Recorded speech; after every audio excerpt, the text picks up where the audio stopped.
Perkenalkan, nama saya Nika Kurniasari dari Program Studi Ilmu Komunikasi.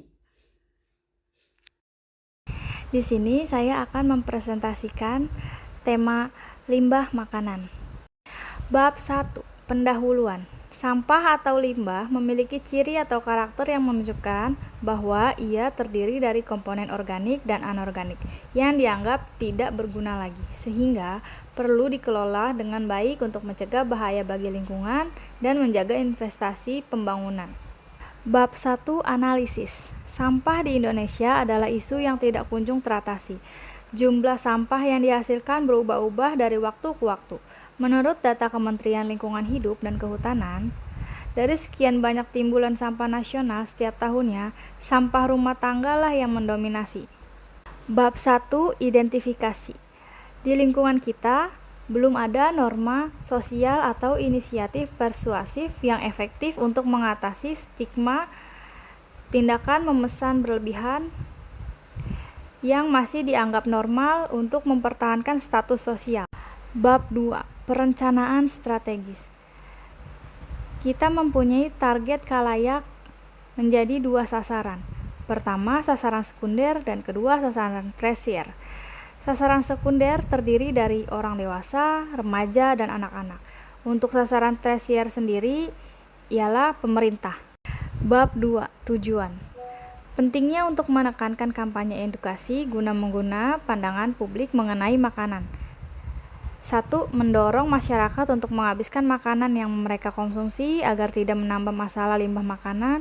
Yang kedua, menghindari efek buruk dari limbah makanan seperti pengaruh terhadap ekonomi, lingkungan, dan perubahan iklim. Yang ketiga, mendorong masyarakat untuk mengubah tingkah laku, khususnya di antara generasi muda, agar lebih cerdas dalam memilih makanan. Bab 3. Strategi dan perencanaan. Untuk strategi kampanye media, kita bisa mengajak masyarakat untuk menggunakan media sosial dengan cara membuat konten visual yang interaktif serta tantangan digital terkait pemborosan makanan. Untuk perencanaan program sendiri, kita bisa melakukan edukasi literasi manajemen pangan.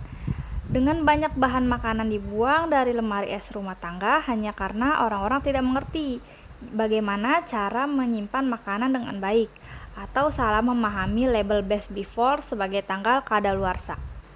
Kemitraan tempat makan.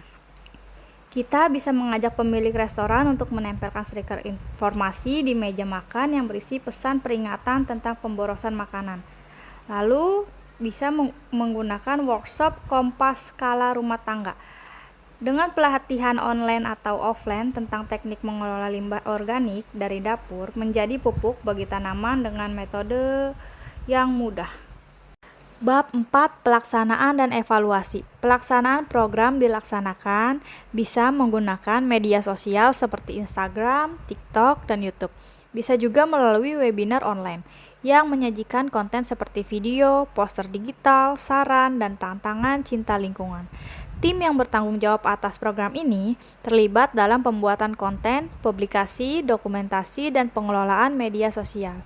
Untuk evaluasi sendiri dilaksanakan secara rutin untuk mengetahui jika terdapat masalah teknis di lokasi atau untuk menilai sejauh mana pesan komunikasi telah disebarkan serta menjangkau audiens yang ditargetkan. Bab 5. Penutup.